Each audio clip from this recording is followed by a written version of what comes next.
Joy to the world, the Lord is come. Let earth receive her King. Let every heart prepare him room. And heaven and nature sing, and heaven and nature sing, and heaven and nature sing. We will sing, sing, sing. Goeiemôre, dis 'n voorreg om vanoggend saam met jou te kan wees. Ek is Ronel Besuidnout en ek hoop dat dit baie goed gaan met jou. Die liedere wat ons vir vandag gekies het, gaan jy agterkom met 'n baie spesifieke tema.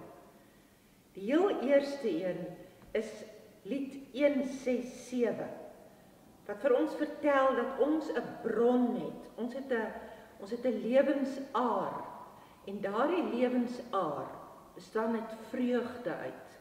En wanneer jy vanoggend hierdie musiek hoor, dalk sing jy saam, dan gaan jy sing dat Jesus die bron van al ons vreugde is.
Vanoggend net een gedeelte uit die Bybel uit lees nie.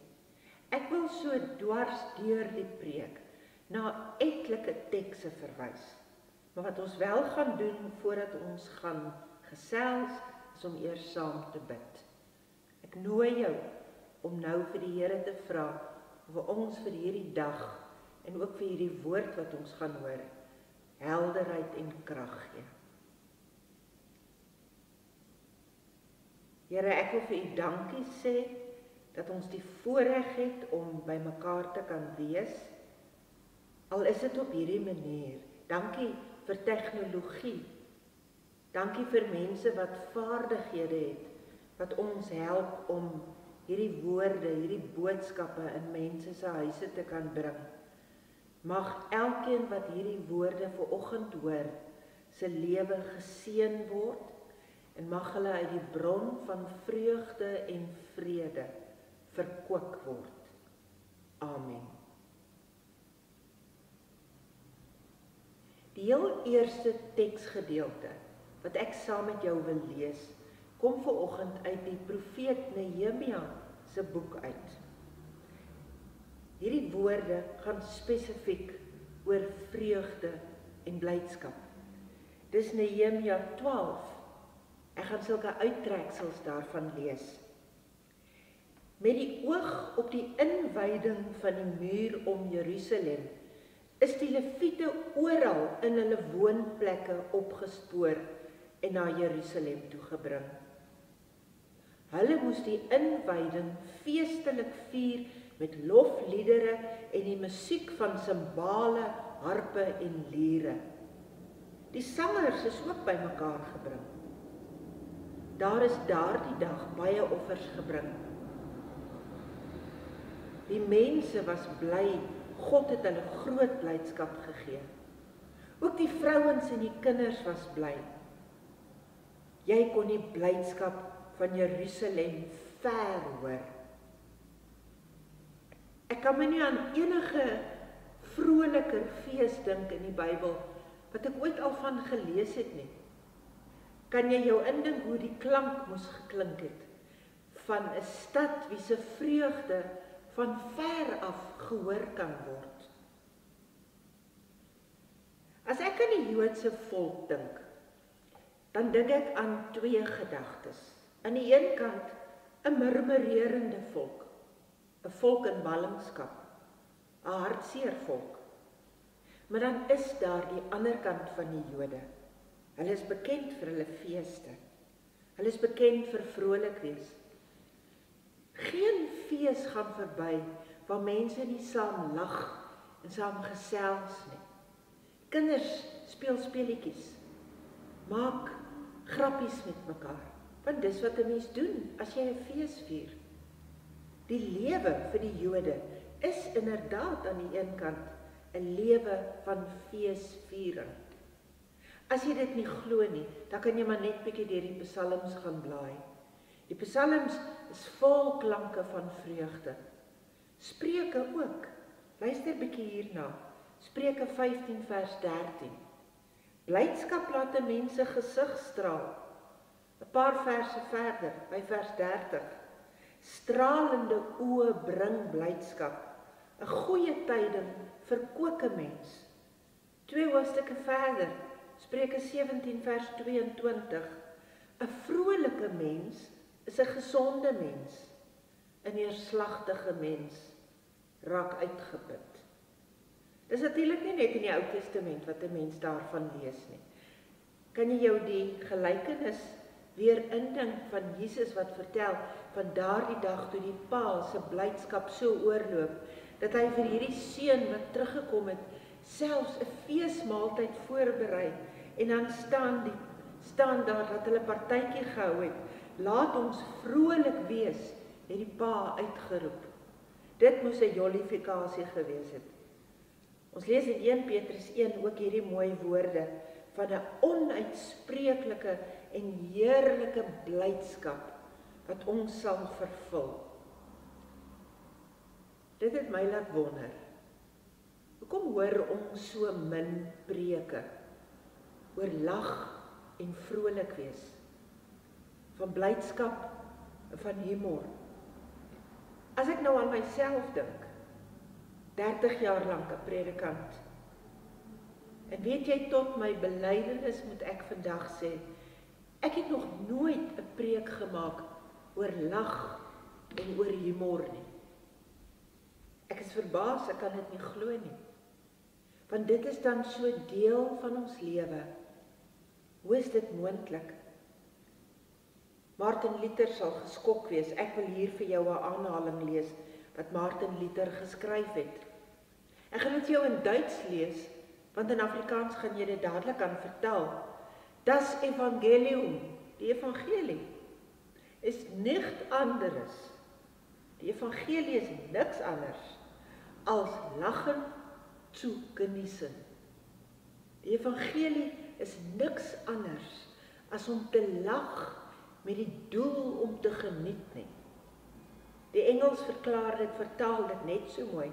The gospel is nothing else than laughter enjoyed. Dis lag en lag en lag. Dis die evangelie. Dis dan veronderstel om goeie nuus te wees. Ons praat dan van die blye boodskap. Die evangelie gaan oor vrolik wees. Wat het met ons gebeur? Dat ons sulke negatiewe en neerslagtigheid om ons het. Doemprofete oral. Ons is in die laaste dae, sê mense. Dis altyd die negatiefste stories wat jy hoor. Ons beklei oor alles, daar's uitsigloosheid, Luister net na die nuus. Die tyd waarin ons leef, is die ergste nog ooit. Die mense wat leef, is die slegste nog ooit. Daar's geen hoop vir mense, daar's geen hoop vir wit mense in hierdie land. Daar's geen hoop vir ons kinders in hierdie land nie. Toekoms. Wat 'n toekoms? Die toekoms lyk donker, onheilswolke. Almal praat oor sleg en negatiewe dinge. Sit nou nog vir 'n slag nou 'n wêreldwye pandemie by. Ons kan nie 'n slegter tyd beleef as wat ons beleef nie. Ek wil nou met apologie aan Jesaja sê, dit lyk eerder asof die donkerte die lig oorwin het, en nie andersom nie. Dwayne Moody, sommige van ons sal weet wie dit is, die vader van die Methodiste. Dwayne Moody het gesê, en ek wil nou die aanhaling van hom lees, as Christene somber is en neergeworpe voel en nie vol lof is nie, dan sal die wêreld nooit hulle sogenaamde goeie nuus aanvaar nie. Hy het geëindig met 'n Engelse sinnetjie, en ek wil vir jou die Engels lees, omdat die woorde so betekenisvol is. A Lord who never gives laughter to his people is not appealing, but appalling. Dink jy dat ons Spreuke 17 vers 22, wat ek net nou gelees het, dalk anders sou kon vertaal? Ons is tog Nuwe Testament mense. Sou ons kon sê dat 'n vrolike gelowige 'n gesonde mens is? 'n uitsiglose gelowige put almal uit. Thomas van Aquinas, 'n teoloog wat in die 12de eeu geleef het. En weet jy, wêreldwyd word Thomas van Aquinas beskou as die teoloog van alle teoloë nog ooit. Thomas van Aquinas het hierdie sinnetjie gesê: dit is nodig vir die verslapping van die gees, dat ons van tyd tot tyd gebruik maak van speelse dade en grappies. Ek dink nie ek het al ooit 'n preek gehoor van speelse dade en grappies nie. Ek wil vir jou van nog 'n teoloog vertel, hierdie keer van 'n vrou. Sy word in die kerk beskou as een van die eerste teoloë van haar tyd. Toevallig was sy 'n tydgenoot van Martin Luther. Sy het so tussen die 16de en die 17de eeu geleef, so 'n bietjie vroeër eintlik. Sy het op 'n stadium 'n gedig geskryf. En ek wil vir jou die hele gedig lees. Ek het dit so in Afrikaans vertaal, en dit klink min of meer so. Met hierdie twee woorde het hy, dis nou 'n hy met 'n hoofletter, met hierdie twee woorde het hy gespreek, en hy het my hele lewe verander. En die twee woorde was bloot: geniet my. Wat 'n las het ek gedink ek moes dra, 'n kruisbeeld soos hy ook gedoen het. Maar hy, liefde met 'n hoofletter, liefde het een keer vir my gesê, ek ken 'n lied, wil jy dit hoor? En toe kom die lied, gelag kom vanuit elke kraak uit die plaveisel, en uit elke opening in die lug. Na 'n worstelnag van gebed, het hy my lewe kom verander, en hy het twee woorde gesing: geniet my. Ek wonder of jy al ooit aan God gedink het met 2 woorde. En dat daardie woorde bloot is, geniet my. As iemand jou sou vra om te verduidelik wie God vir jou is, sou jy bloot dalk kon antwoord met 2 woorde, geniet vir God, want dis wie God is. Hierdie eindse Teresa van Avila, sy was bekend as 'n plaatjie. Sy het op 'n stadium gesê, ag Here, hierdie priesters van ons is so somber en so stig en so brommerig. Wil U nie met U gees kom en wil U hulle nie kom kielie, dat hulle tog net vir 'n slag kan uitbars van die lag nie. Is dit nie dalk waaroor ons geloof veronderstel is om te gaan nie? Wat het ons met ons godsdiens gemaak, dat dit so ernstig en somber geraak het? Ek het nou van Martin Luther gepraat, maar ek wil vir jou nog 'n aanhaling van hom sê. En hierdie keer was dit toe Martin Luther ook so pittig was. Hy het gesê, hoekom sing kroegliedjies lekkerder as kerkmusiek? Ek wil nêrens vanoggend suggereer dat pyn en lyding ontken moet word nie. Die lewe is vol daarvan. Die lewe is vol swaar kry en hartseer. Die lewe is vol ellende. Skakel maar vanaand die nuus aan, dan gaan jy meer as genoeg daarvan kry. Natuurlik is dit waar. Die prediker het ook gesê, daar is 'n tyd om te huil. Daar is 'n tyd om te begrawe. Daar is 'n tyd om hartseer te wees. Maar ons kan nie net vir onsself oorgee aan somberheid en donkerte nie. Veral nie in hierdie tyd wat ons nou leef nie. Want is dit moontlik dat dit alles wat ons kan raak sien? Kan tog nie wees nie. Waar is die lachende God? Het jy al ooit aan God gedink as 'n lachende God? Ons is dan beeld van God.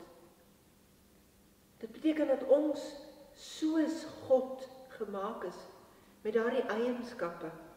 En die vrug van die Gees gaan oor vreugdes. Ek het 'n nuwe baba hondjie. En ek kan uit my maag uit vir haar lag. Sy het 'n manier om in ons tuin sulke draaie te hardloop. Weet jy dat sy so vinnig hardloop, dat daai lyfie van haar met daai kort beentjies so halfpad lê. So maak sy draaie met daai lyfie van haar terwyl sy hardloop. As ek oor dit kan lag, dink jy nie dat God oor ons geite kan lag nie? Kan God die lachende God wees? As jy dalk dink dis nie waar nie, dan het jy nog nooit Psalm 2 gelees nie. Wat van Jesus? Die laaste tyd van Jesus se lewe dink ons baie maklik aan 'n somber, 'n hartseer Jesus. Maar wat van die 33 jaar voor dit? Ons lees van Jesus wat gehuil het. Ons lees nêrens van Jesus wat gelag het nie. Maar as Jesus in Johannes 15 sy disippels, sy vriende noem, dan moes hulle mos saam gelag het. Want dis wat vriende doen. Dink jy dat Jesus dalk vir sy vriende, die disippels, grappe kon vertel? Dink jy dat hulle dalk vir hom grappe kon vertel? Dink jy dat Jesus uit sy maag uit kon lag? Dat sy oë kon traan soos wat hy lag? Dat hy dalk vir sy disippels gesê het, nou moet julle stop, my maag pyn skoon van die lag. Ons word op 'n spesifieke manier gekondisioneer om oor godsdienst te dink. godsdienst is vir ons nogal iets ernstig. Geloof is vir ons ernstig. Jesus is vir ons ernstig, die man van smart. Die manier hoe ons die Bybel lees, vertel nogal baie hoe min ons die humor daarin raak lees. Dink jy as Jesus vir die Fariseërs gesê het, dat dit makliker is vir 'n kameel om deur die oog van 'n naald te kom, as wat dit vir hulle gaan wees om in die hemel te kom? Dink jy dat die mense in sy tyd dalk vir hom geglimlag het? Dink jy dat hulle dalk die humor sou raak sien in dit? Dink jy dalk dat hulle die woorde wat hy in Matteus 23 sou raaklees, wanneer hy vir hulle sê, julle is blinde leiers, julle skep die muggie uit julle beker uit, maar julle sluk die kamele in, wat hy eintlik vir hulle gesê het, sommer so in boeretaal, man, julle is stupid, kan julle nou regtig so onnoosel wees? Dink jy die omstanders in daardie tyd het nie Jesus se swart humor raak gelees in dit nie? Weet jy, 37 keer in die Hebreëse woorde se teks, in die Septuagint, dis die Hebreëus, of dis die Bybel wat in Latyn vertaal is, kom die woordjie lag voor. In die 1983 vertaling verskyn die woordjie lag net 7 keer. Ons vertaal daardie woorde elke keer met blydskap en met vreugde. Dis reg so, maar eintlik is dit lag. Jy sal natuurlik weet dat die 7 keer se lag baie keer met sinisme te maak het. Sarah wat lag, omdat sy nie glo nie. Of die dwaas wat lag, hoor hoe klink dit in Prediker 7 vers 6, soos die geknetter van doringtakke wat brand onder 'n pot. So is die gelag van 'n dwaas. Dankie tog, Psalm 126 vertaal, lag hierdie keer regtig met lag. Ons het gelag en gesing, staan daar. Onder die nasies het hulle gesê, die Here het groot dinge aan hierdie mense gedoen. Maar al die ander kere word die woordjie lag met vreugde en met blydskap vertaal. Dis soos Paulus sê, verbly julle in die Here, verbly julle, wees vrolik. Maar hoe sou ons geleef het as ons as daar dalk gestaan het, julle moet lag? Weet jy, iemand het eenmaal gesê, dat lag die voorsmaak van die hemel vir ons hier op aarde is. Dit beteken, dat ons dalk meer gaan lag in die hemel, as wat ons selfs hier op aarde doen. Lag is om sigbaar gelukkig te wees. Lag is sigbare dankbaarheid. Weet jy dat lag 'n effek het op 'n mens se immuunstelsel? Ons lees dit oral, ons lees dit in tydskrifte. Ons weet dat om lag, dat dit 'n effek op jou gesondheid het. Jy gaan my dalk nou nie glo nie, jy kan dit gaan opsoek. Die Noorweegse Universiteit van Wetenskap en Tegnologie het met navorsing agtergekom dat mense wat nie 'n goeie sin vir humor het nie, dat hulle 'n 70% kans het om vroeër te sterf as daardie mense met 'n goeie sin vir humor. Jy kan 70% is jou kans hoër om langer te leef, as jy kan grappies maak, as jy kan lag. Lag, wil ek vir jou sê, is God se voorskrifmedisyne vir ons. Hoor Spreuke 14 vers 13. 'n Mens kan lag terwyl hy treur. Die uiteinde van vreugde kan kommer wees. Ons het die idioom wat vir ons sê, dat van lekker lag kom lekker huil. Dis iets anders as wat hoe ons dit bedoel. Dit beteken eintlik, van lekker lag jy so, dat jy later huil met trane in jou oë van lekker lag. Waarom bring ek hierdie preek vanoggend vir jou oor lag? Want ons leef in 'n tyd, waar ons waarskynlik nou te min lag. Ons leef met maskers om ons gesigte as in die openbaar kom. Niemand kan ons lag sien nie. Die lag gaan dood in ons binnekant. Dalk is dit goed om te onthou, dat lag inderdaad God se voorskrif medisyne vir ons is.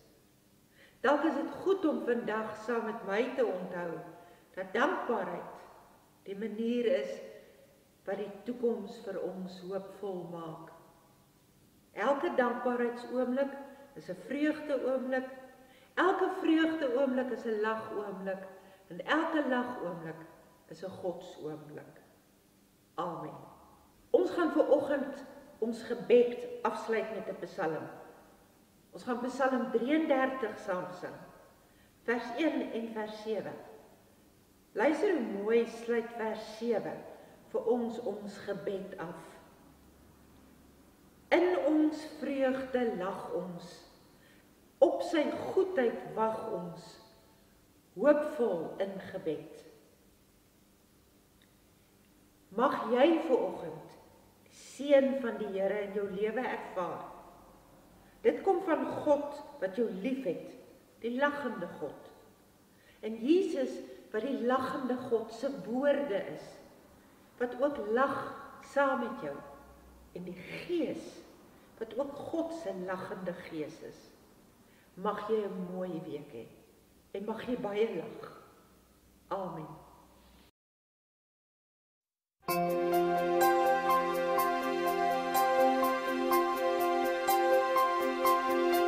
Sing juichend, sing 'n nuwe loflied, besing opnuut die Heer se naam. Bring nou 'n lofgesang met eerbied, soos dit gehoorsaam is betaam. Net deur sy gedagte is die Heer by magte om te laat geskied. Wat hy doen duur ewig, vaststaan dit en stewig, soos hy dit gebied.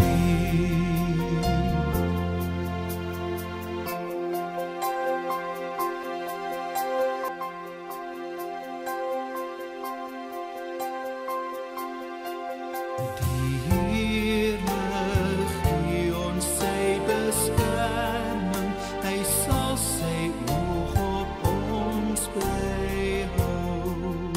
Ons stel ons hoop op sy ontferming, ons sal op hom ons hoop vertrou. God se naam is heilig, by hom is ons veilig, hy sal altyd red. In ons vreugde lag ons, op sy goedheid wag ons, hoopvol